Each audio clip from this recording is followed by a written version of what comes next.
أعوذ بالله من الشيطان الرجيم. بسم الله الرحمن الرحيم. يا أيها الذين آمنوا لا تقولوا راعنا وقولوا انظرنا واسمعوا وللكافرين عذاب أليم. صدق اللہ مولانا العظیم.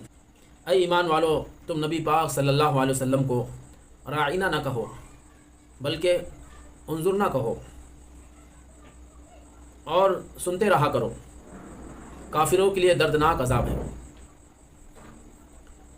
ایمان والے مسلمان نبی پاک علیہ الصلاۃ والسلام کو جب نبی پاک علیہ الصلاۃ والسلام گفتگو فرماتے، کبھی کوئی مسئلہ سمجھ میں نہ آیا ہو یا کسی بات کو مزید اور سمجھنا ہو تو صحابہ کرام نبی پاک صلی اللہ علیہ وسلم سے کہتے راعینا، کہ نبی پاک صلی اللہ علیہ وسلم آپ ہمارا لحاظ رکھیے، آپ ہماری رعایت کیجیے.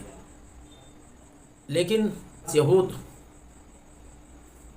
اسی لفظ کو اپنے بغض اور اناد اور نعوذ باللہ نبی پاک صلی اللہ علیہ وسلم سے حسد اور کینے کی بنیاد پر آپ کا تمسخر اڑانے کے لیے کہتے راعینا. جیسا کہ 5ویں پارے میں اللہ تعالیٰ نے انہی کے بارے میں فرمایا یقولون راعینا لیم بالسنتہم، کہ وہ راعینا کہتے ہیں زبان کو مروڑ کر.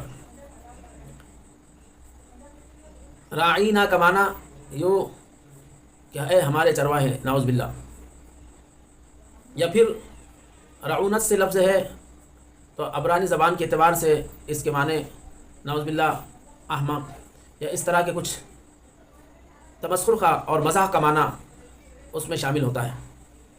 چنانچہ یہودی بظاہر مسلمانوں کے ساتھ ساتھ وہ بھی یہ لفظ کہتے کہ راعینا، لیکن مقصد ان کا وہی آپ صلی اللہ علیہ وسلم کا تمسخر، آپ کو کا مذاق اڑانا تھا. لہٰذا اللہ تعالیٰ نے یہ کہا مسلمانوں سے کہ تم راعینا نہ کہو بلکہ انظر نہ کہو. اور انظر کا نہ کا بھی وہی معنی ہے جو راعینا کا ہے، اور جو بات کہی جائے اس کو غور سے سنو، یہ کہا گیا. تو اس طرح منافقین بلکہ یہودی جو ہے آپ صلی اللہ علیہ وسلم کا مذاق اڑاتے، اس سے منع کیا گیا. اس آیت کریمہ میں ایک تو کوئی ایسا ہمارا جائز عمل اس کو دلیل بنا کر کوئی ناجائز فائدہ اٹھا رہا ہو تو ایسی شکل میں وہ ناجائز کام اگر وہ استحباب کے درجے کا ہو یا فرائض اور واجبات کے درجے سے کم کا عمل ہو تو اس کام کو ترک کر دیا جائے گا.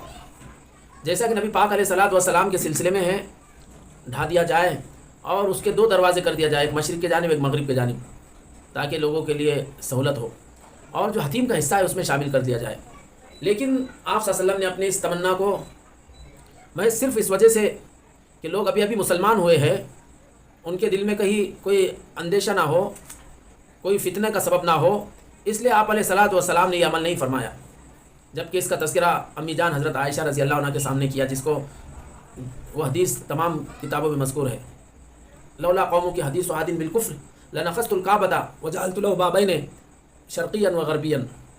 اس طرح کے الفاظ ملتے ہیں نبی پاک صلی اللہ علیہ وسلم کے.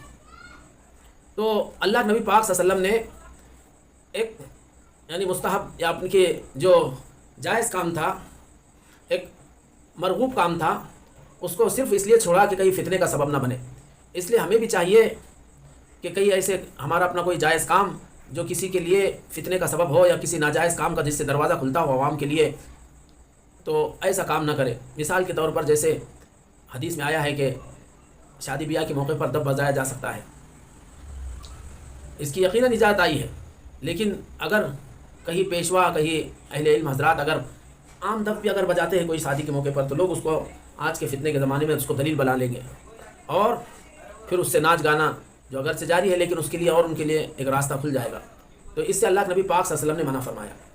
تو ایک چیز کہ کوئی سی ہمارے جائز عمل سے کوئی ناجائز کام کا کوئی اگر دروازہ کھلتا ہے عوام الناس کے لیے تو جائز کام سے بھی گریز کرے. یہ ایک سبق لیا ہے اس آیت قرآن پاک کی اس آیت کریمہ سے کہ وہ رائنا کہتے جو ایک صحیح معنی تھا اس کا، اس میں کوئی غلط نہیں تھا، لیکن چونکہ اس سے وہ غلط معنی اس سے لے رہے تھے اپنے باطنی حسد، اپنے باطنی عناد اور اپنی باطنی خباثت کے تسکین کے لیے، تو اللہ تعالیٰ نے ایمان والوں کو اس سے منع فرما دیا کہ اس طرح کا قول نہ کہے. تو ایک دلیل تو یہ ملی. دوسری بات مفسرین نے یہ کہا کہ ایک لفظ کے مشابہت ہو رہی تھی اس سے منع کیا گیا۔ تو اس طرح کے جو بھی اقوال افعال جس میں یہودیوں سے منشابت ہوتی ہے، اسی طرح لباس وغیرہ میں مشابہت ہوتی ہے، اس سے گریز کرے، اس سے بچے۔ اور پھر کہا کہ اگر کوئی ان کی ہمنوائی کرتا ہے تو ایسا شخص من تشبہ بقوم فہو منہم کے دائرے میں آئے گا۔ یہ سبق ملتا ہے کہ غیروں کی، چاہے یہود ہو، نصارہ ہو یا دیگر مشرکین ہو، ان کی کسی معاملے میں مشابہت نہ اختیار کی جائے۔ اگر اختیار کرے گا تو وہ اس وعید میں شامل ہوگا۔ آج ہم اپنے احوال پر کا جائزہ لیں کہ ہمارے مسلمانوں میں غیروں کی مشابہت اور ان کی تقلید کس حد تک عام ہو چکی ہے۔ ہم اپنے طور و طریقے، رہن سہن، لباس، حلیہ بشرا، ان تمام چیزوں میں غیروں کی مشابہت اور ان کی نقالی کر رہے ہیں۔ خاص طور سے نوجوان، لباس یہود و نصارہ کی طرح، رہن سہن یہودیوں کی طرح، ان کے بال یہودیوں کی طرح، چہرہ بشرا یہودیوں کی طرح، اللہ معاف فرمائے۔ ایک دواخانے میں جانا ہوا، دو نوجوان وہاں پر سامنے نظر آئے جو کام کرنے والے تھے۔ ایک کلین شو تھا اور دوسرے کے چہرے پر داڑھی تھی۔ دل میں یہ خیال آیا کہ یہ ہے تو مسلمان، لیکن ایک دین سے دور ہے جو کلین شو ہے، اور دوسرا جس کے چہرے پر داڑھی ہے وہ شاید کچھ دیندار ہے۔ لیکن فوراً دوسرے لمحہ نظر پڑی تو یہ خیال آیا کہ داڑھی نبی پاک علیہ الصلوۃ والسلام کی مشابہت اور آپ کی اتباع میں نہیں، بلکہ کسی فلمی ہیرو اور فلمی ناچنے گانے والے کے مشابہت اختیار کرتے ہوئے اس طرح داڑھی رکھی گئی۔ تو نوجوان داڑھی بھی اگر رکھ رہے ہیں تو غیروں کی مشابہت کرتے ہوئے، ظاہر ہے کہ اس سے اللہ کی رحمت نہیں لعنت ہوگی کہ داڑھی رکھ رہا ہے لیکن غیروں کی مشابہت۔ ثواب تو اسی وقت ملے گا جب نبی پاک علیہ الصلوۃ والسلام کی مشابہت اور آپ کی سنت کی اقتداء مقصود ہو، پیش نظر ہو۔ ایک بات۔ دوسرے، بالوں کے سلسلے میں آج عجیب نقالی ہو گئی ہے۔ بال غیروں کے طریقے پر، یہاں سے وہاں تک۔ اللہ کے نبی پاک صلی اللہ علیہ وسلم کی حدیث ہے کہ نہى النبی صلی اللہ علیہ وسلم عن القزع، کہ اللہ کے نبی نے بال کے کچھ حصے کو کاٹنے اور کچھ حصے کو باقی رکھنے سے منع فرمایا۔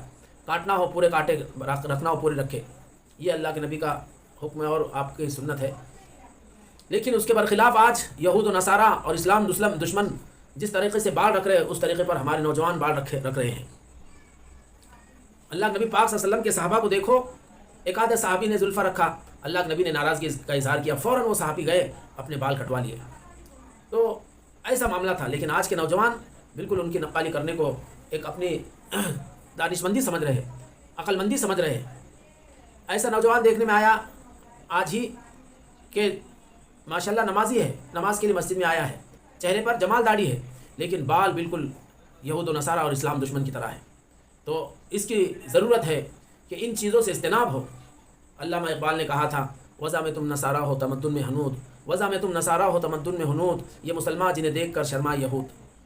اور یہ مسلمانوں کو خطاب کرتے ہوئے کہا، کر بلبل و طاؤس کی تقلید سے توبہ، کر بلبل و طاؤس کی تقلید سے توبہ، بلبل فقط آواز ہے، طاؤس فقط رنگ۔ تو ہم صرف دوسروں کی چمک دمک اور دوسروں کی رونق کو دیکھ کر متاثر ہوتے ہیں اور ان کے طرز عمل کو، ان کے طور و طریقے کو اپنا زندگی میں اپناتے ہیں، لیکن ہم نے ان کو جھانک کر نہیں دیکھا کہ وہ کتنے اندھیرے میں، ان کے دل کتنے تاریک ہے اور وہ کتنے بے چین ہیں۔ ظاہری چمک ہے لیکن اندرون سے بے چین ہے، ان کی زندگیوں میں سکون نہیں، اطمینان نہیں، بے چینیاں ہے، دنیا کے تمام اسباب ہو کر بھی وہ بے چین ہے۔ تو یہ بات یاد رہے۔ تو یہ ایک بنیادی چیز۔ دوسری چیز تو یہ ایک بات، اے مسلم نوجوان کبھی تدبر بھی کیا تو نے، وہ کیا گردو تھا تو جس کا ہے ٹوٹا ہوا تارا، تجھے اس قوم نے پالا ہے آغوش محبت میں، تجھے اس قوم نے پالا ہے آغوش محبت میں، کچل ڈالا تھا جس نے پاؤں میں تاجے سرے دارا۔ تو آج مسلمانوں کو چاہیے اور خاص طور سے نوجوانوں کو کہ غیروں کی تقلید چھوڑ دے۔ آج جو اللہ کی رحمتوں سے اور اللہ کی طرف سے جو مدد رکی ہوئی ہے، ہر جگہ مسلمان جو ذلت اور رسوائی کا جو مسلمانوں کو سامنا ہے، اس کی وجہ اور صرف کہ دین سے دوری، اللہ کے نبی پاک صلی اللہ علیہ وسلم کی سنتوں سے انحراف اور غیروں کے طریقوں کو اپنانا، یہ سب وجوہات ہے۔ خلاصہ یہ ہے کہ ہم اللہ کے نبی کی سنتوں کو زندگی میں لائیں، غیروں کے طریقوں کو زندگی سے نکالیں۔ اللہ تعالیٰ کا ان سے زیادہ عمل کی توفیق نصیب فرمائے۔ آمین۔ وآخر دعوانا الحمد للہ رب العالمین۔